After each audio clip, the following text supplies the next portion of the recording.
यापैकी उच्च जात कोणती? शिष्यवृत्ती परीक्षेतील प्रश्नाने संताप, संस्थेवर कारवाईची मागणी. यवतमाळ जिल्ह्यात इयत्ता 5वी आणि 8वीच्या विद्यार्थ्यांची शिष्यवृत्ती परीक्षेत गुणवत्ता आणि निकालाची टक्केवारी वाढावी यासाठी जिल्हा परिषदेच्या शिक्षण विभागाने पुढाकार घेत टार्गेट पिक अप्स या संस्थेमार्फत विद्यार्थ्यांकडून सराव मोहीम राबवली होती.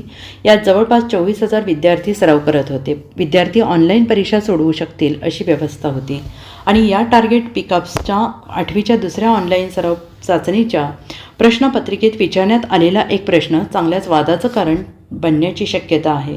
या ऑनलाईन प्रश्नपत्रिकेत इयत्ता 8वीच्या विद्यार्थ्यांसाठी तयार करण्यात आलेल्या प्रश्नावलीत उच्च जातीचे नाव काय असा प्रश्न विचारण्यात आलेला असून पर्याय समाजातील वर्णव्यवस्था दाखवणारे असल्याने शिक्षकांसह शैक्षणिक वर्तुळातून मोठा संताप उमटला आहे.